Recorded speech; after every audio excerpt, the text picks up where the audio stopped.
Hello प्यारे विद्यार्थियों, कैसे हो आप सभी। आशा करता हूं आप सभी सही होंगे, स्वस्थ होंगे। ठीक है, तो आज हम पहुंच चुके हैं जेड केमिस्ट्री के लेक्चर नंबर 3 में। ठीक है, मैं अजय ओझा आप सभी का अजय एकेडमी यूट्यूब चैनल पर हार्दिक स्वागत करता हूं। तो आज के लेक्चर में हम बात करने वाले हैं, कुछ कन्वर्जन हमारे रह गए थे, उनको मैं आपको और लिखा देता हूं। जब हम न्यूमेरिकल करेंगे तो आगे ये काम में आएंगे। बार बार अलग अलग वैल्यू आती तो मैंने उनको सभी को एक जगह लिख दिया है, आप इनको एक पेज पर लिख लें, आगे तक ये काम में आएंगी। ठीक है ना, जब जब हम न्यूमेरिकल करेंगे। ठीक है, तो हम एक लीटर को हम किस में चेंज कर सकते हैं? लीटर को हम एक डेसीमीटर क्यूब में चेंज कर सकते हैं, या हम इसको 1000 सेंटीमीटर क्यूब में चेंज कर सकते हैं। मैं इसको ऐसे भी कह सकता हूं, 1 लीटर को हम ml में बदलें तो सभी को पता है 1 लीटर बराबर कितने ml होता है? 1000 ml। तो मैं ऐसे भी कह सकता हूं क्या कि 1000 ml किसके बराबर है? 1000 सेंटीमीटर क्यूब के बराबर है। ठीक है, तो यहां से हम ऐसे भी कह सकते हैं कि 1 ml किसके बराबर होगा? 1 सेंटीमीटर क्यूब के। अरे अगर 1000 ml 1000 सेंटीमीटर क्यूब के बराबर है तो 1 ml किसके बराबर होगा? 1 सेंटीमीटर क्यूब के। बात आ गई समझ में? आगे चलते हैं। 1 लीटर किसके बराबर होगा? ये चीज याद रखना, 10⁻³ मीटर क्यूब। ठीक है ना, ज्यादातर काम में आती है अपन को मीटर वाली यूनिट, तो याद रखना 1 लीटर बराबर क्या होता है? 10⁻³ मीटर क्यूब। हम है ना इनको सॉल्व करके भी निकाल सकते हैं, लेकिन भाई अब हम सॉल्व करने थोड़ी बैठेंगे। कहीं पर हमको अगर 1 लीटर आ गया तो हम सॉल्व करके थोड़ी निकालेंगे मीटर क्यूब को, है ना। हमें ये चीजें याद होनी चाहिए। ठीक है, तो आप डायरेक्ट याद रखोगे 1 लीटर बराबर क्या होता है? 10⁻³ मीटर क्यूब। एक एटीएम की बात करूं तो एक एटीएम बराबर होता है 760 मिलीमीटर ऑफ मरकरी, mmHg। ठीक है, और अगर एक एटीएम को पास्कल में चेंज करना पड़े, एक एटीएम को किस में चेंज करना पड़े? पास्कल में, तो पास्कल में इसकी यूनिट क्या होती है? पास्कल में इसको चेंज करोगे आप 101325 पास्कल। ठीक है, अगली बात करता हूं एक लीटर एटीएम की, और 1 लीटर एटीएम को किस में चेंज करना है? 101.3 जूल में। जब जूल दे रखा हो तो 101.3, और अगर आपको लीटर एटीएम की जगह लीटर बार मिल जाए, एटीएम का मतलब क्या होता है? एटमॉस्फेरिक प्रेशर, वायुमंडलीय दाब। तो जब आपको वायुमंडलीय दाब की जगह अगर आपको बार मिल जाए तो बार में क्या करना है आपको? 101.3 की बजाय आपका मान क्या हो जाएगा? 100 जूल हो जाएगा। ठीक है, तो एटीएम की जगह बार हो तो थोड़ा सा ध्यान रखना। आगे चलते हैं, अगर 1 कैलोरी को आपको चेंज करना पड़े जूल में तो आपकी वैल्यू क्या होगी? 4.18184 जूल। ठीक है, और अगर इसको उल्टा कर दूं मैं, 1 जूल को चेंज करना पड़े कैलोरी में, तो आपको पता है 1 जूल बराबर क्या हो जाएगा भाई? 1 जूल बराबर क्या हो जाएगा? 1 कैलोरी और बटे में भाग किसका लगा दोगे? 4.184 नीचे पहुंच जाएगा। और जब इसको सॉल्व करोगे तो डायरेक्ट मैंने वैल्यू लिख दी है, वैल्यू क्या आ जाएगी? 0.0239 कैलोरी। ठीक है, 1 जूल बराबर कन्वर्ट करके इसको लिख दिया मैंने आपको दोनों को। 1 इलेक्ट्रोवोल्ट को अगर जूल में चेंज करना पड़े तो 1 इलेक्ट्रोवोल्ट आपका क्या होगा? 1.602 इंटू 10⁻⁻19। ठीक है ना, 1.602 इंटू 10⁻19 जूल। ठीक है, और अगर इसका उल्टा कर दूं मैं, 1 जूल को चेंज करना पड़े इलेक्ट्रोवोल्ट में, तो इसकी भी वैल्यू मैंने आपको सॉल्व करके लिख दी है, 6.242 इंटू 10⁻18 इलेक्ट्रोवोल्ट। ठीक है, ये 9 यूनिट आपकी हो गई। कुछ यूनिट और हैं, हम उनको भी बराबर एक एक करके देखते हैं। चलिए, 1 इलेक्ट्रोवोल्ट पर एटम की बात करें, ठीक है ना, इलेक्ट्रोवोल्ट परमाणु प्रति परमाणु की बात करें तो आपको वैल्यू याद रखनी है 96.5 किलो जूल पर मोल। ठीक है, आगे चलते हैं। 1 एएमयू को चेंज करना पड़े तो 931.50 मेगा इलेक्ट्रोवोल्ट। ठीक है, डायरेक्ट पूछा जा सकता है 1 एएमयू बराबर होगा, 4 ऑप्शन आपको दे दें। ठीक है ना, तो ये वैल्यू है जो डायरेक्ट पूछी जा सकती हैं। हाँ, ये जूल, ये वैल्यूज आपको पूछी भी जा चुकी हैं। ठीक है, जूल वगैरह आपको पूछी जा चुकी हैं। ठीक है, तो याद रखना, कोई सी वैल्यू उठा के पूछ ले आपसे, एएमयू उठा के पूछ ले। ठीक है ना, ये तो आपको है ना न्यूमेरिकल में काम में आएंगी। ये जो मैंने वैल्यू लिखी है कुछ कुछ आपको डायरेक्ट एग्जाम में पूछ सकता है। ठीक है, तो 1 जूल बराबर क्या होता है? 10⁻7 अर्ग। ठीक है, एक अश्व शक्ति, हॉर्स पावर कितना होता है? 1 हॉर्स पावर होता है आपका 746 वाट के बराबर। ठीक है, आगे चलते हैं। 1 न्यूटन बराबर क्या होता है? 10⁵ डाइन। क्या होता है? 10⁵ डाइन। ठीक है ना, समझ सकते हो इसको, एक चुटकुले से आपको चलो याद रखवा देता हूं। एक पति अपनी पत्नी को क्या बोलता है? 1 न्यूटन। ठीक है, अब पति भी खुश और पत्नी भी खुश, है ना। पत्नी तो क्या समझ रही है? मैं बन गई हूं न्यूटन। ठीक है, और पति को पता है 1 न्यूटन बराबर क्या है? 10⁵ डाइन के बराबर है ना। तो दोनों ही खुश है ना अपने अपने मन में। चलो 15 की बात करते हैं। एक डेबाई बराबर क्या हो गया आपका 10 की पावर -18 ESU सेंटीमीटर, ठीक है ना, सेंटीमीटर ESU इलेक्ट्रोस्टैटिक यूनिट, ठीक है। और इसको हम और चेंज कर सकते हैं 3.336 इंटू 10 पावर -30 कूलाम मीटर, ठीक है। ये सेंटीमीटर नहीं है, कूलाम है ये, ठीक है ना, कूलाम मीटर में भी चेंज कर सकते हैं। तो ये मैंने आपको थोड़े कन्वर्जन बताया, आप इनको एक बार डायरेक्ट लिख लो, फिर आगे की बात बताता हूं, ठीक है। लिखो इनको पहले,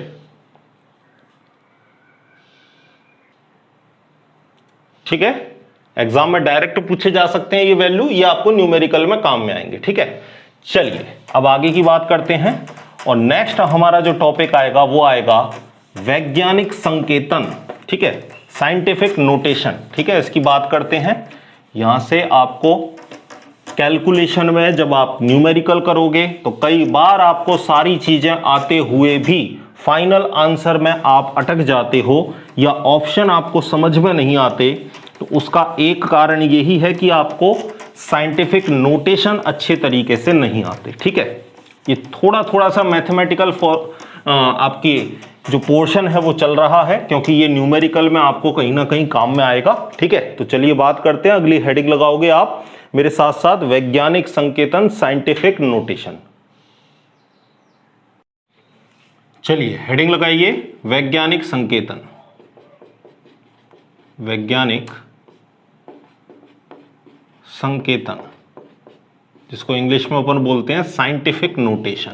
क्या बोलते हैं? साइंटिफिक नोटेशन, ठीक है। एक लाइन बताऊंगा केवल, और एक लाइन में साइंटिफिक नोटेशन आपका क्लियर हो जाएगा, ठीक है। देखना, ध्यान देना थोड़ा। ये रहा आपका दशमलव, ठीक है। क्या है ये? दशमलव। अब हम यहां जा रहे हैं तो मैं इसको बोल देता हूं, ये कौन सी तरफ है आपकी? दाईं तरफ, सीधे हाथ की तरफ। और ये जा रहे हो आप कहां? बाईं तरफ। कहां जा रहे हो आप? बाईं तरफ। यदि आपने दशमलव को, अगर आपने दशमलव को दाईं ओर खिसकाया है तो याद रखना वैल्यू आएगी 10 की पावर किस में? माइनस में। किस में आएगी? 10 की पावर माइनस में। अगर आपने दशमलव को बाईं ओर खिसकाया है तो वैल्यू आएगी 10 की पावर प्लस में। किस में आएगी? 10 की पावर प्लस में, ठीक है। अब इसको ऐसे भी याद रख सकते हो कि सड़क पे हम कहां चलते हैं? सड़क पे हम चलते हैं बाईं तरफ। तो इसका मतलब क्या है? बाईं तरफ चलोगे तो सेफ रहोगे। सेफ का मतलब बाईं तरफ जाएंगे तो वैल्यू किस में आएगी? प्लस में आएगी। क्योंकि कई बार दिमाग में एक बार अगर एग्जाम हॉल में कंफ्यूजन घुस गया ना, निश्चित मानो क्वेश्चन गलत करा के ही वो हटेगा, ठीक है। तो मैं आपको एग्जैक्ट छोटे छोटे की पॉइंट बता रहा हूं जिससे आप ना कंफ्यूजन को हटा सकते हो। तो बाईं ओर जाते हैं मतलब सेफ रहते हैं, सेफ रहते हैं मतलब 10 की पावर किस में आएगी? प्लस में आएगी, ठीक है। अब मैं आपको एक अंक के माध्यम से इस चीज को समझाता हूं। जैसे मैंने एक डिजिट ले ली, सपोज 750.102 इंटू 10 पावर 5, ठीक है। इसको मुझे वैज्ञानिक संकेतन में चेंज करना है। वैज्ञानिक संकेतन की एक बात और याद रखना, दशमलव को सदैव प्रथम गैर शून्य अंक के बाद रखना है, ठीक है। क्या बोला मैंने? दशमलव को सदैव आपको कहां रखना है? फर्स्ट नॉन जीरो डिजिट के बाद, यानी प्रथम गैर शून्य अंक के बाद आपको रखना है। जैसे यहां पर हमने ये संख्या ली है तो इस दशमलव को हमको कहां पे रखना है? 7 के बाद, क्योंकि प्रथम गैर शून्य अंक हमारा कौन सा है? 7। तो 7 के बाद हमको इसको रखना है, ठीक है। तो 7 के बाद रखना है तो आपको दशमलव कहां खिसकाना पड़ेगा? बताओ, दशमलव कहां खिसकाना पड़ेगा? बाईं ओर। दशमलव कहां खिसकाना पड़ेगा? बाईं ओर खिसकाना पड़ेगा।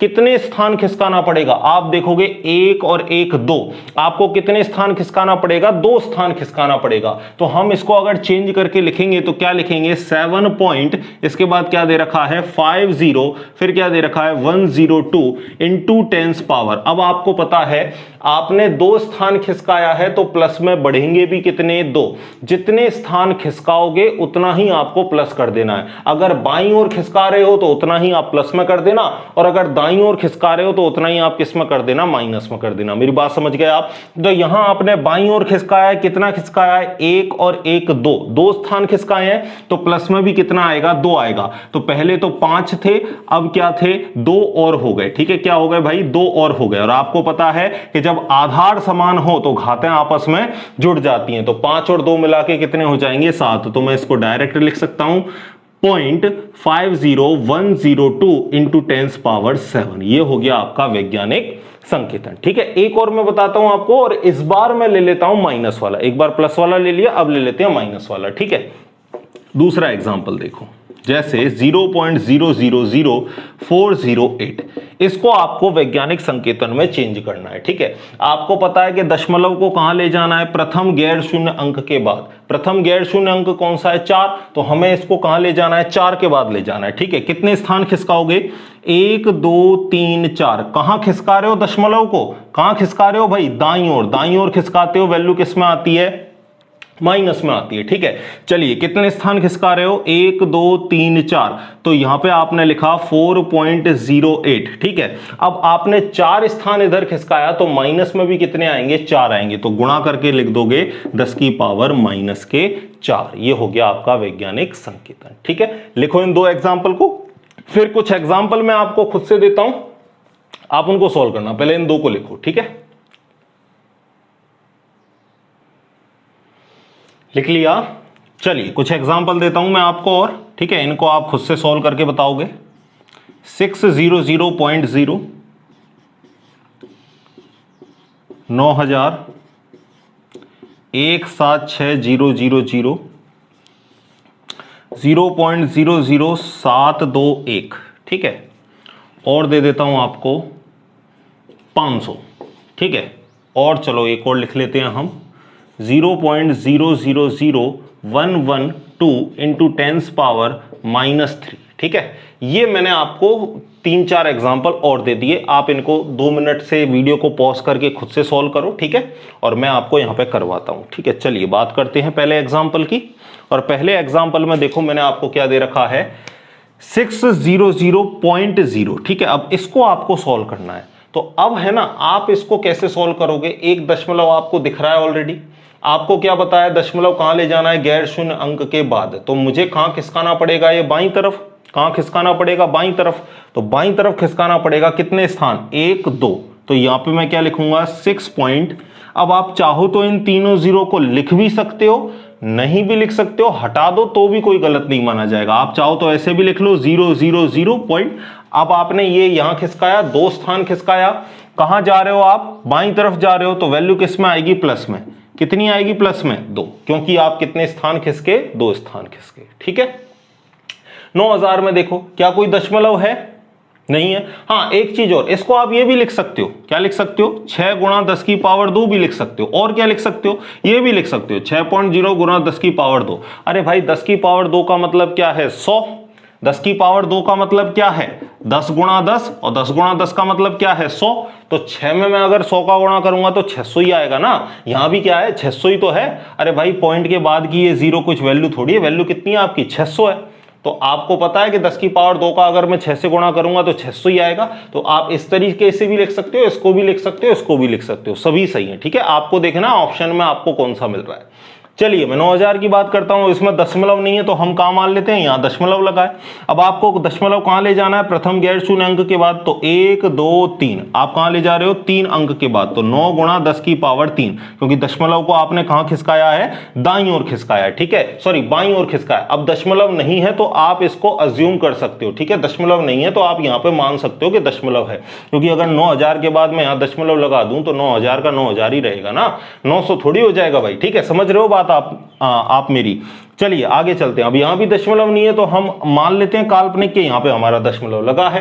तो 1 2 3 4 5 हम कहां खिसके भाई, बाईं ओर खिसके। कितना स्थान खिसके, 5 स्थान खिसके। तो हम इसको क्या लिख सकते हैं, 1.76। अब आप चाहो तो इन जीरो को लगा लो, नहीं चाहो तो मत लगाओ, कोई गलत नहीं हो रहा आपका। ठीक है, 1 2 3 4 5, 5 स्थान आप खिसके। तो आपने यहां पर क्या लगा देना है, 10 की पावर 5, क्योंकि आप बाईं तरफ खिसक रहे हो और बाईं तरफ वैल्यू किस में आती है, प्लस में आती है। और चलते हैं नीचे की तरफ। अच्छा, यहां पे आप सभी को पता है दशमलव कहाँ ले जाना है हमें, दाईं ओर, 7 के बाद ले जाना है। तो मैं लिख देता हूं 7.21। अब कितने स्थान खिसके, 1 2 3 4, 4 स्थान खिसके, तो दाईं ओर वैल्यू किस में आती है, माइनस में। तो 10 की पावर क्या आ जाएगा, -4। 500 नहीं है दशमलव, तो अज्यूम कर लेते हैं, यहां पे दशमलव लगा है। 1 2, 2 स्थान खिसकोगे, तो 2 स्थान खिसकोगे तो क्या लिख दोगे, 5 × 10 की पावर 2, क्योंकि आप कहां खिसके हो, बाईं ओर, बाईं ओर खिसके हो, वैल्यू किस में आएगी, प्लस में आएगी। ठीक है, तो वही सेम टू सेम बात, 5 का गुणा मैं 100 से कर दूंगा, क्या आ जाएगा, 500 ही आ जाएगा। ठीक है, आगे चलते हैं, आगे चलते हैं भाई। अब यहां पे आप देखो कहां जाएगा दशमलव, दाईं ओर कितने स्थान, 1 2 3 4, 4 स्थान जाएगा। ठीक है, तो मैं इसको क्या लिखूंगा, 1.12, क्या लिखूंगा मैं इसको, 1.12। अब आपको पता है 10 की पावर -3 है, कितना है, -3। आप इधर गए 4 स्थान, तो -4 आएगा, -4 और -3 मिलके कितना हो जाएगा, -7 हो जाएगा। ठीक है, तो यहां पे हम क्या लिखेंगे, 1.12 × 10 की पावर -7। ठीक है, आई होप आपको सारे एग्जाम्पलों से ये चीज बढ़िया से समझ में आ गई होगी। एक बार इन एग्जाम्पल्स को आप एक बार और लिख लो। लिख लिया, 2 एग्जाम्पल और दूं, चलो पूरे 10 हो जाएंगे अपने। 2 एग्जाम्पल और ले लो। ठीक है, 2 3 6, 0 0 बराबर, इसको चेंज करना है। और एक और ले लेते हैं हम, 5007। ठीक है, आपको याद हो तो ये कॉमा नहीं, दशमलव है, सॉरी दशमलव नहीं है, ये क्या है, कॉमा है। और मैंने आपको बता दिया कॉमा और दशमलव को ध्यान से देख लेना एक बार। ठीक है, अब यहां कॉमा है, कॉमा लगाओ मत लगाओ कोई मतलब नहीं है हमको इससे। ठीक है, इसको हटा भी दें तो भी हमारी सेहत पे कोई फर्क पड़ने वाला नहीं है, इसकी भी सेहत पे कोई फर्क पड़ने वाला नहीं है। ठीक है, अब आपको पता है यहां पे हम दशमलव मान लें, कॉमा लगा हो या नहीं लगा हो इससे हमें कोई लेना देना नहीं है। दशमलव हमारा कहां अज्यूम कर लेते हैं, यहां 1 2 3 4, तो 4 संख्या पहले, तो क्या लिखोगे, 2.36। कहां खिसके हो, बाईं तरफ, बाईं तरफ वैल्यू किस में आएगी भाई, प्लस में आएगी, तो वैल्यू कितनी होगी, 10 की पावर 4। ठीक है, समझ गए बात को। आगे चलते हैं, 5007 नहीं है दशमलव, तो यहां अज्यूम कर लो, 1 2 3, 3 स्थान खिसकोगे, क्या लिखोगे इसको, 5.007, 3 स्थान खिसके हो, तो वैल्यू किस में आ जाएगी, 10 की पावर 3। कहां खिसके हो, बाईं तरफ खिसके हो, बाईं तरफ खिसके हो, तो वैल्यू किस में आएगी, प्लस में। ठीक है, ये जो मेरी बात है इसको गांठ बांध के, पोटली बांध के, कुछ भी बांध के आप इसको रख लो, हमेशा आपको काम में आएगी। क्योंकि कई बार आप बिल्कुल कैलकुलेशन कर लेते हो, लेकिन आपने जो जोड़ बाकी गुणा भाग किए वो तो आपको ऑप्शन में मिला ही नहीं, ऑप्शन में आपको उसने डाल दिए वैज्ञानिक संकेतन की फॉर्म में। अब अगर आप पहचान नहीं पाओगे तो आप करेक्ट ऑप्शन को टिक नहीं कर पाओगे, क्योंकि वहां ऐसे ऑप्शन मिलेंगे 10 की पावर 3, 10 की पावर -3, 10 की पावर 2, 10 की पावर -2। ठीक है, आगे का अंक समान है, पीछे का ये गड़बड़ है। ठीक है, अब अगर करेक्ट नहीं पहचाना तो गलती होगी। ठीक है, इसलिए इसको समझना, इसको सीखना बहुत जरूरी है। ठीक है, लिख लो अब सारे एग्जाम्पल्स को, फिर मैं आगे की बात करता हूं। ठीक है, वीडियो को पॉज करके लिख लो, रोक के लिख लो। चलिए अब आगे एक टेम्परेचर की यूनिट की बात और हम करेंगे, वहां से भी क्वेश्चन बन चुका है, आईसीआर पूछ चुका है वहां से क्वेश्चन, जेट भी पूछ सकता है। ठीक है, अब आप ये मत सोचना कि सर जेट पढ़ा रहे हो आप फिर आईसीआर की बात करते हो। ठीक है, क्योंकि भैया एग्जाम तो सारे एक ही हैं आपके। आईसीआर में जो क्वेश्चन है, जो सिलेबस आईसीआर में, वो आपके भी जेट के सिलेबस में, तो अगर वहां क्वेश्चन बन गया तो आपका जरूरी है यहां भी क्वेश्चन बन सकता है, पॉसिबिलिटी तो है ही यहां भी क्वेश्चन बनने की। तो केमिस्ट्री में ऐसा कुछ नहीं है कि आईसीआर का पेपर है या जेट का पेपर है, केमिस्ट्री केमिस्ट्री है भाई। ठीक है, अगर सिलेबस में मेंशन है तो नीट एग्जाम में भी आया होगा तो वो भी आपको पूछा जा सकता है। ठीक है, तो आपको टॉपिक पढ़ लिया तो आपको चीजें सारी आनी चाहिए। चलिए अब अगले टॉपिक की मैं बात करता हूं, टेम्परेचर से रिलेटेड कुछ जानकारी और लेते हैं अपन। चलिए हेडिंग लगाओ, टेम्परेचर। ठीक है, तो इसको आप क्या बोलोगे, तापक्रम, तापमान। ठीक है, चलिए जनरली आपकी किताबों में टेम्परेचर की कितनी इकाइयां मिलती हैं, 3, लेकिन मैं आपको टेम्परेचर की मेन 4 इकाइयों की बात करूंगा। तो इसकी 4 इकाइयां होती हैं टेम्परेचर की। ठीक है, कौन कौन सी यूनिट है इसकी, चलिए बात कर लेते हैं। नंबर फर्स्ट पर आ जाता है आपका केल्विन। ठीक है, केल्विन पैमाना। दूसरी अगर मैं बात करूं तो डिग्री सेल्सियस। ठीक है, डिग्री सेल्सियस। चलिए तीसरे की बात करूं तो डिग्री रेनकाइन। ठीक है, डिग्री रेनकाइन। और एक और बात करूं तो डिग्री फ़ारेनहाइट, ठीक है, डिग्री फ़ारेनहाइट, ठीक है। चलिए अब इनमें से आपने ये 3 पैमाने तो देख रखे हैं, केल्विन देख रखा है, सेल्सियस देख रखा है, फ़ारेनहाइट दे रखा है, रेनकाइन आपने नहीं सुना। लेकिन औद्योगिक जहां पर इकाइयां हैं वहां पर सबसे ज्यादा फैक्ट्री वगैरह में किसका यूज करते हैं, रेनकाइन पैमाने का यूज करते हैं, ठीक है। एक क्वेश्चन जो मैं आपको पहले बता चुका था, आज दोबारा बता रहा हूं, केल्विन पैमाना कभी भी नेगेटिव में नहीं होता, केल्विन पैमाना कभी भी नेगेटिव में नहीं होता। इसकी वैल्यू 0 केल्विन हो सकती है, प्लस में कितनी भी हो सकती है, माइनस नहीं हो सकती। ऐसे बिल्कुल नहीं होगा -233 केल्विन, ऐसे बिल्कुल नहीं होगा। केल्विन पैमाना कभी नेगेटिव में नहीं होगा। आप नोट लगा के लिख लो इस बात को, केल्विन पैमाना कभी नेगेटिव नहीं होगा, ठीक है, हमेशा पॉजिटिव। ये क्वेश्चन बन चुका है एक बार, ठीक है। चलिए बात करते हैं। अब इनमें रिलेशन आपको पूछा जा सकता है, रिलेशन क्या होता है डिग्री सेल्सियस केल्विन के बीच में या डिग्री सेल्सियस डिग्री फ़ारेनहाइट के बीच में, ठीक है। एक दूसरे में कन्वर्ट करवा सकता है कि डिग्री सेल्सियस में आपको कोई मान दे दिया कि 25 डिग्री सेल्सियस को चेंज करो डिग्री फ़ारेनहाइट में, ठीक है। चलिए इसकी बात कर लेते हैं हम, ठीक है। डिग्री सेल्सियस पैमाना अगर मैं जनरली बात करूं तो डिग्री सेल्सियस कहां होता है भाई, 0 डिग्री सेल्सियस से जनरली हम लेके चलते हैं 100 डिग्री सेल्सियस। और अगर फ़ारेनहाइट की मैं बात करूं तो इसका पैमाना जनरली होता है 32 डिग्री फ़ारेनहाइट से 212 डिग्री फ़ारेनहाइट। अब आपको कोई पूछ ले 0 डिग्री सेल्सियस किसके बराबर होता है, 32 डिग्री फ़ारेनहाइट, 100 डिग्री सेल्सियस किसके बराबर होता है, 212 डिग्री फ़ारेनहाइट के, ठीक है। रटना नहीं है, मैं अभी आपको फॉर्मूला भी लिखा दूंगा, जस्ट बता रहा हूं आपको एक बार, ठीक है। चलिए फॉर्मूले की बात करते हैं। 3 मेन फॉर्मूले आपको याद रखने हैं। केल्विन फॉर्मूला जो है आपका डिग्री सेल्सियस प्लस किसमें हो जाएगा, 273.15, ठीक है। कहीं भी आपको डिग्री सेल्सियस में कोई चीज दे दे और बोले केल्विन में चेंज करो तो उसमें कितना जोड़ देना, 273.15 जोड़ देना। जैसे अगर मैं 0 डिग्री सेल्सियस लूं, कितना लूं, 0 डिग्री सेल्सियस, तो ये वाली वैल्यू कैसी हो गई, 0। केल्विन कितना आ जाएगा बताओ, केल्विन कितना आ जाएगा, 273.15। अरे समझ गए ना, अगर मैं डिग्री सेल्सियस की जगह 0 ले लूं तो केल्विन मेरा किसके बराबर आ जाएगा, 273.15 के बराबर। तो मैं यहां से कह सकता हूं कि 0 डिग्री सेल्सियस किसके बराबर है, 273.15 केल्विन के बराबर, ठीक है।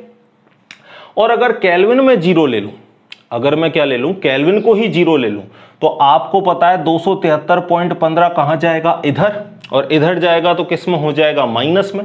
चलिए मैं यहाँ केल्विन की जगह क्या ले लेता हूँ, 0, और यहाँ क्या है डिग्री सेल्सियस, और यहाँ क्या है 273.15। अब आपको पता है कि डिग्री सेल्सियस अगर मैं रखूं तो 273.15 इधर जाएगा तो किसका हो जाएगा, माइनस का, 273.15।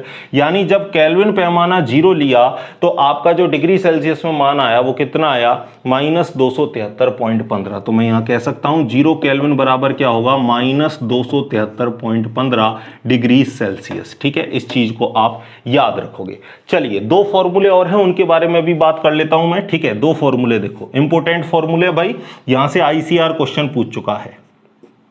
चलिए डिग्री फ़ारेनहाइट की बात करता हूं, तो डिग्री फ़ारेनहाइट का फॉर्मूला क्या है, 9/5 डिग्री सेल्सियस प्लस 32, ठीक है। अगर आपको डिग्री सेल्सियस में कोई चीज दे रखी हो और फ़ारेनहाइट में पूछ रहा है तो डिग्री सेल्सियस की जगह वैल्यू यहां रखना, सॉल्व कर लेना। अगर डिग्री सेल्सियस आपको पूछे और वैल्यू आपको दे रखे डिग्री फ़ारेनहाइट की, तो इस फॉर्मूले को चेंज कर सकते हैं हम, 5 को इधर भेजो और 9 कहां जाएगा, नीचे आ जाएगा। मैं इसको ये भी लिख सकता हूं, 5/9 लिख सकता हूं कि नहीं। और डिग्री फ़ारेनहाइट, ठीक है। अब आपको पता है 32 इधर जाएगा तो किसका हो जाएगा, माइनस का हो जाएगा, तो -32। तो अगर आपको डिग्री फ़ारेनहाइट देके डिग्री सेल्सियस पूछे तो ये वाला फॉर्मूला लगा देना, और डिग्री सेल्सियस देके अगर डिग्री फ़ारेनहाइट पूछे तो ये वाला फॉर्मूला लगा देना। ये दोनों ज्यादा इंपॉर्टेंट है, क्वेश्चन बन सकता है यहां से। अब क्वेश्चन कैसा बना था वो भी मैं आपको बताता हूं, एक बार इन चीजों को लिख लो। ये 3 फॉर्मूले आप लिख लेना, फर्स्ट, सेकेंड, और ये आपका एक और फॉर्मूला तीसरा, ठीक है। लिख लो ये सारी बातें, फिर आगे की बात बताता हूं। लिखो एक बार,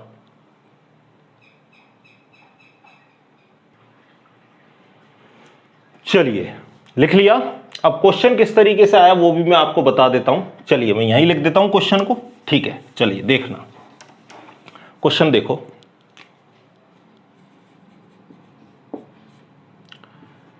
तेईस डिग्री फ़ारेनहाइट का डिग्री सेल्सियस में मान है, ठीक है। क्वेश्चन क्या था, 23 डिग्री फ़ारेनहाइट का डिग्री सेल्सियस में मान है। अब आपको पता है डिग्री फ़ारेनहाइट पूछा है किसमें, डिग्री सेल्सियस में, तो 23 को आप कहां रख दोगे, डिग्री फ़ारेनहाइट की जगह पे। चलिए तो हम इसको क्या लिखेंगे, एक बार आप इस फॉर्मूले को थोड़ा और सही कर लेना, इस ब्रैकेट को यहां लगा लेना, ठीक है। चलिए फॉर्मूला को लिखते हैं अपन 5/9 और डिग्री फ़ारेनहाइट की जगह आप क्या रख दो 23, ठीक है। 23 माइनस डिग्री सेल्सियस की जगह आपको वैल्यू चाहिए तो डिग्री सेल्सियस आप कहां लिख दोगे, यहां लिख दोगे, ठीक है, सेम टू सेम। माइनस क्या कर देना है आपको 32, ठीक है। अब आपको पता है कि 23 पे से अगर मैं 32 घटाऊं तो क्या आएगा, माइनस के 9, क्या आएगा, माइनस के 9। तो 5/9 इंटू माइनस के 9, और माइनस के 9 से अगर मैं इस 9 को काटूं तो ये माइनस के 1 बार, माइनस के 1 का अगर 5 से गुणा कर दूं तो आंसर क्या आ जाएगा, -5 डिग्री सेल्सियस, ठीक है। तो 23 डिग्री फ़ारेनहाइट को अगर डिग्री सेल्सियस में चेंज करें तो कितना आ जाएगा, -5 डिग्री सेल्सियस, ठीक है। अब सेम टू सेम आप ऐसे भी कह सकते हो कि अगर -5 डिग्री सेल्सियस को अगर हम चेंज करें डिग्री फ़ारेनहाइट में तो कितना आना चाहिए, 23 डिग्री फ़ारेनहाइट। चलिए रख के देख लेते हैं सॉरी, इस डिग्री सेल्सियस की जगह मैं क्या रख देता हूं, -5, ठीक है। तो -5, चलो मैं यहीं चेंज करके बता देता हूं, -5। तो -5 में आपको पता है कि ये कटेगा कितनी बार, 5 इससे जाएगा, कितनी बार कटेगा ये, -1 बार, कितनी बार कटेगा, -1। तो ये -1 का 9 से गुणा होगा, क्या हो जाएगा, -9 और 32 कितना हो जाएगा, 23 डिग्री फ़ारेनहाइट, ठीक है। समझ गए मेरी बात को। तो इस तरीके से आपको क्वेश्चन मिल सकता है, डिग्री सेल्सियस को डिग्री फ़ारेनहाइट में चेंज करवा सकता है, डिग्री फ़ारेनहाइट को डिग्री सेल्सियस में चेंज करवा सकता है, ठीक है। आई थिंक आपको समझ में आ चुका होगा। इस क्वेश्चन को लिख लो, आईसीआर में पूछा गया है ये, ठीक है। चलिए लिख लीजिए, वीडियो को पॉज करके रोक के लिख लो, मैं इसको मिटाता हूं, ठीक है। चलो अब अगला जो है वो आपका जेट का फेवरेट है, क्योंकि चाहे अगर मैं 2020 की बात करूं या मैं 2019 की बात करूं, दोनों ही ईयर में वहां से क्वेश्चन पूछा गया है, ठीक है। वो है आपके रासायनिक संयोग के नियम। किसके हैं भाई, रासायनिक संयोग के नियम। तो कौन कौन से नियम है, क्या नियम है, सबकी बात करते हैं, ठीक है। चलिए नेक्स्ट टॉपिक है हमारा रासायनिक संयोग के नियम। चलिए हेडिंग है हमारी रासायनिक संयोग के नियम। रासायनिक संयोग के नियम, ठीक है। 5 नियम है ये, बारी बारी से लिखता हूं इनको, ठीक है। जेट का फेवरेट टॉपिक है भाई, 2020 में 2019 में 2 बार लगातार क्वेश्चन पूछा जा चुका है। एक क्वेश्चन 4 नंबर दिलाता है भाई, ठीक है ना। तो हर छोटी छोटी चीज आपको ध्यान से पढ़नी है, ठीक है। कई बार बड़ी चीजों के चक्कर में हम आसान सी चीजों को छोड़ देते हैं और क्वेश्चन वहीं से बन जाता है, ठीक है। चलिए कौन कौन से नियम है, सबसे पहले बात करता हूं द्रव्यमान संरक्षण का नियम। द्रव्यमान संरक्षण का नियम, द्रव्यमान संरक्षण का नियम, ठीक है। मास कंजर्वेशन लॉ, ठीक है। क्या बोलेंगे इसको, मास कंजर्वेशन लॉ, ठीक है। ये किसने दिया, अच्छा यहां भी लिख देता हूं मैं, दिया गया है, किसके द्वारा दिया गया, दिया गया है, ठीक है। ये दिया गया था आपका एंटोनी लेवोजियर, एंटोनी लेवोजियर, ठीक है। हिंदी की किताबों में इसका नाम आपको आंतोइन लावूसियर भी मिल जाएगा, ठीक है ना। तो घबराना मत, इंग्लिश में हिंदी में प्रोनाउंसिएशन में थोड़ी बहुत गड़बड़ी हो सकती है, ठीक है। जेट ने ये नाम दिया था इस वजह से मैं इसको लिख रहा हूं, वरना आप आरबीएससी और एनसीईआरटी की किताबों को खोल को देखोगे तो वहां पर क्या लिखा होगा, आंतोइन लावूसियर, ठीक है। तो घबराना मत, नाम एक ही है, ठीक है। द्रव्यमान संरक्षण का नियम। दूसरा है स्थिर संगठन, स्थिर संगठन या स्थिर अनुपात का नियम, स्थिर संगठन या स्थिर अनुपात का नियम, ठीक है। स्थिर अनुपात का नियम, ठीक है। ये किसने दिया था, ये दिया था आपका जोसेफ प्राउस्ट। किसने दिया था, जोसेफ प्राउस्ट, ठीक है। आगे चलते हैं, अभी ट्रिक भी बता दूंगा इनकी, ठीक है ना। आपको एग्जैक्ट याद हो जाएंगे, कभी कंफ्यूजन नहीं आएगा। तीसरी बात करते हैं, तीसरा है आपका तुल्य या व्युत्क्रम अनुपात का नियम, तुल्य या व्युत्क्रम अनुपात का नियम। और ये किसने दिया, ये दिया था रिचटर नामक वैज्ञानिक ने। कई जगह आपको रिक्टर भी मिल जाएगा, ठीक है। क्या मिल जाएगा, रिक्टर भी मिल जाएगा, क्योंकि CH स्पेलिंग होती है, ठीक है। तो इतना कंफ्यूजन आपके दिमाग में नहीं आना चाहिए, ठीक है। इसको इंग्लिश में क्या बोलेंगे? द लॉ ऑफ कांस्टेंट या डेफिनेट प्रोपोर्शनल, ठीक है। इसको क्या बोलेंगे? The law of reciprocal proportional, reciprocal, ठीक है, इंग्लिश में रेसिप्रोकल, मैं लिख देता हूं, चलो रेसिप्रोकल, और इसको बोलेंगे constant, law of constant proportional या डेफिनेट प्रोपोर्शनल, ठीक है। और इसको क्या बोलेंगे? The law of mass conservation, the law of mass conservation, ठीक है। चलिए चौथे की बात करते हैं, गुणित अनुपात का नियम, गुणित अनुपात का नियम।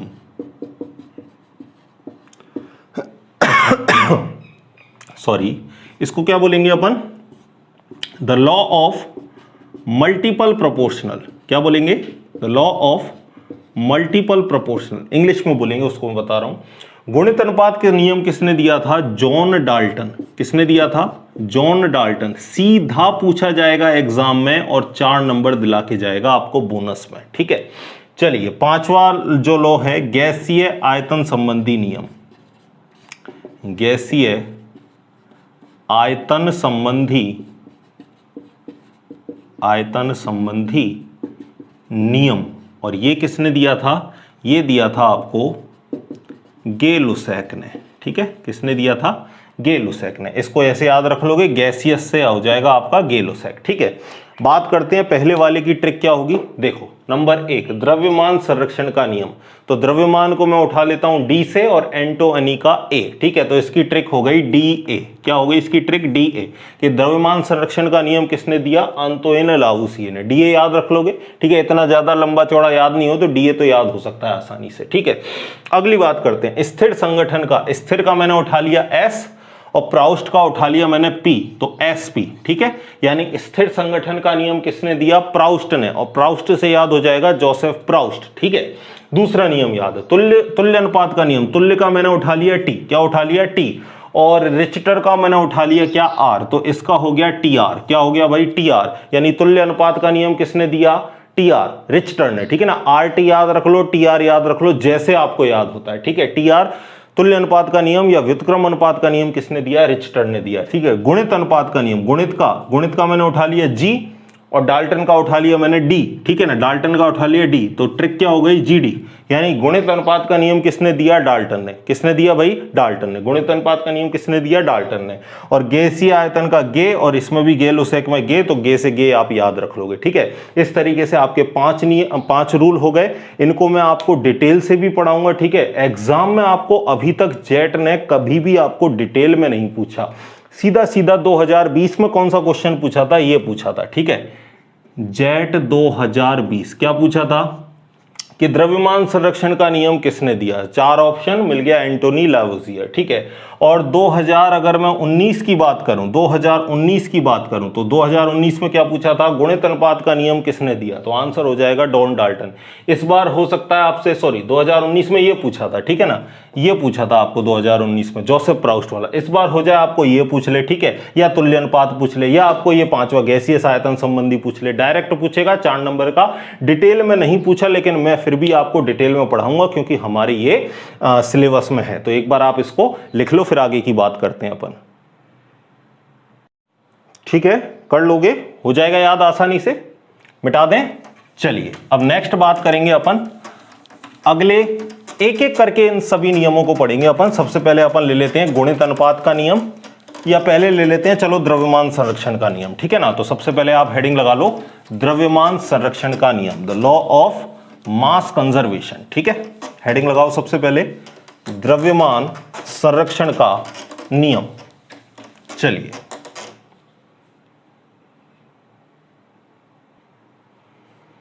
चलिए हेडिंग लगाइए सभी मेरे साथ, द्रव्यमान संरक्षण का नियम, द्रव्यमान संरक्षण का नियम, जो किसने दिया? एंटोनी लैवोजियर, ठीक है, या आंतोइन लावुसिए, मैं आपको बता चुका हूं, ठीक है। क्या कहता है ये नियम? देखना, इसका स्टेटमेंट देखना सबसे पहले। ये नियम ये कहता है कि ना ही इस ब्रह्मांड में किसी भी मैटर को, किसी भी द्रव्य को नष्ट कर सकते हो, ना ही आप उसको उत्पन्न कर सकते हो। केवल एक रूप से आप उसको दूसरे रूप में परिवर्तित कर सकते हो। ऐसा नियम आपने ऊर्जा संरक्षण का नियम भी पढ़ा था। जैसे ऊर्जा को ना ही उत्पन्न किया जा सकता है, ना ही नष्ट किया जा सकता है, केवल एक रूप से दूसरे रूप में परिवर्तित किया जा सकता है। उसी तरीके से पदार्थ को भी नष्ट नहीं कर सकते, उसके द्रव्यमान को नष्ट नहीं कर सकते। उसका द्रव्यमान सदैव कैसा रहेगा? नियत रहेगा। जैसे सपोज मेरे पास क्या है? एक लकड़ी है। क्या है मेरे पास? एक लकड़ी है, ठीक है। सपोज इसमें ये बॉक्स मैंने ले लिया है जो लकड़ी है, ठीक है।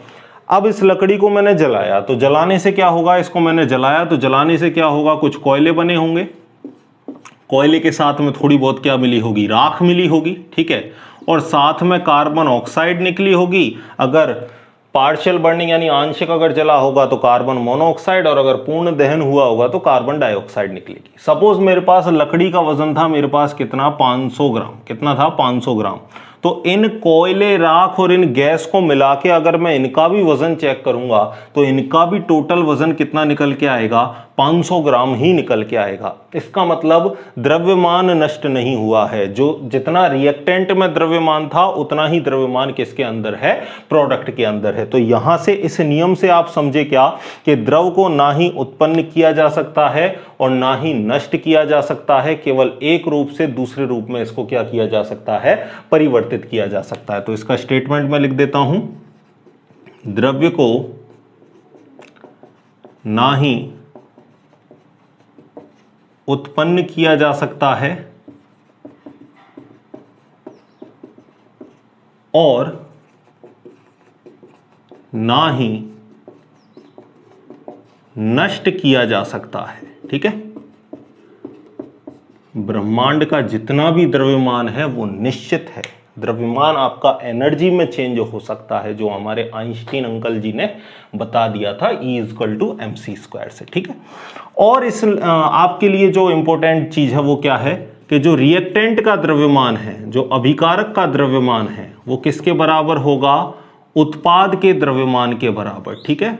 उत्पाद के द्रव्यमान के बराबर होगा। यानी अगर अभिकारक का 100 ग्राम वजन होगा तो उत्पाद का भी कितना वजन निकल के आएगा? 100 ग्राम निकल के आएगा, जैसा मैंने अभी आपको बताया। एक एग्जांपल मैं आपको और देता हूं इससे पहले। एक चीज और समझना, आपसे पूछ ले कि इस नियम का प्रायोगिक सत्यापन किसने किया, यानी एक्सपेरिमेंटली इसको चेक किसने किया, तो आप बोलोगे लांडोल्ट। क्या बोलोगे? लांडोल्ट नामक वैज्ञानिक ने। किसने भाई? लांडोल्ट नामक वैज्ञानिक ने इसका प्रायोगिक सत्यापन किया। अब ये लांडोल्ट ने प्रायोगिक सत्यापन किया कैसे? चलिए इसकी भी बात कर लेते हैं। इसने एक यू आकार की नली ली। क्या ली भाई? यू आकार की नली ली। उसमें एक साइड तो इसने क्या भर दिया? नमक का विलयन NaCl, और एक साइड इसने क्या भर दिया? सिल्वर नाइट्रेट भर दिया। क्या भर दिया? सिल्वर नाइट्रेट, AgNO3 भर दिया, ठीक है। दोनों अलग अलग नलियों में भर दिया ये। इसके बाद इसने क्या किया? इस नली को उठाया और उल्टा सीधा ऊपर नीचे इसको हिला हिला के इन दोनों मिक्सचर को क्या कर दिया? आपस में मिक्स कर दिया। और मिक्स होंगे तब क्या होगा? क्या इनके अंदर रिएक्शन होगी, और रिएक्शन होगी तो रिएक्टेंट से कुछ ना कुछ क्या बने होंगे? प्रोडक्ट बने होंगे। तो इनकी रिएक्शन कैसी हुई? सपोज मैं यहां लिख लेता हूं NaCl और AgNO3। जब इनको मिक्स किया तो मिक्स होके यहां से क्या बना? एक तो बना AgCl, Ag ने किसको पकड़ा? Cl को, और यहां से क्या बनाया? AgCl। Na ने किसको पकड़ा? NO3 को, और इसने क्या बना दिया? सोडियम नाइट्रेट NaNO3, ठीक है। ये प्रोडक्ट आपको मिले। तो इसने पहले जब रिएक्शन से पहले इन दोनों का अलग अलग वजन चेक किया, और जब इसने दोनों को मिक्स कर दिया, मिला दिया, उसके बाद इसने वजन चेक किया। दोनों ही टाइम पर वजन कैसा आया? इसका समान। जैसे अभी इसने अलग अलग NaCl लिया है और AgNO3। सपोज इसने यहां इसका 50 ग्राम ले लिया और इसका 50 ग्राम, या ml में जो भी आप समझ लो, ठीक है। और रिएक्शन हो गई। अभी टोटल कितना है? 100 ग्राम। मिलाया, मिला के रिएक्शन करवाई, रिएक्शन करने के बाद भी वजन कितना आया? 100 ग्राम आया। इसका मतलब द्रव्यमान ना ही नष्ट हुआ है, केवल एक रूप से दूसरे रूप में हम यहां पे गए तो रिएक्शन में केवल रूप में परिवर्तन हुआ है, वजन में कोई भी चेंज नहीं आया। अगर इधर वजन 100 ग्राम है तो इधर भी वजन कितना मिला? 100 ग्राम मिला, ठीक है। इसी पे आपको कोई ना कोई क्वेश्चन दे सकता है। क्वेश्चन कैसे दे सकता है? जैसे मैं आपको दे दूं, इसी को चलो क्वेश्चन बना देता हूं, मैं इसी में क्वेश्चन बना देता हूं, ठीक है। कि आपको x ग्राम NaCl x ग्राम NaCl AgNO3 के 5.85 ग्राम से अभिक्रिया करके 5.85 ग्राम से अभिक्रिया करके 17 ग्राम AgCl तथा ठीक है 8.85 ग्राम NaNO3 बनाता है। क्या लिखा? 8.85 ग्राम NaNO3 बनाता है। तो बताओ X का वजन कितना होगा? दोबारा क्वेश्चन को सुनना। क्या बोला मैंने कि X ग्राम NaCl AgNO3 के 5.85 ग्राम से अभिक्रिया कर 17 ग्राम AgCl और 8.85 ग्राम NaNO3 बनाता है। तो बताइए X बराबर कितना होगा, यानी NaCl का वजन कितना होगा। अब आपको पता है जो इधर वजन होगा वही वजन इधर होगा, तो हमको पता है ये रिएक्टेंट का जो वजन है वो किसके बराबर होता है?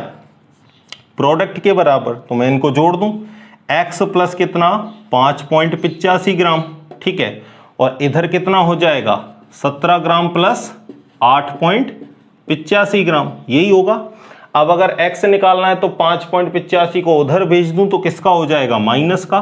तो 17 ग्राम प्लस 8.85 माइनस 5.85 ग्राम।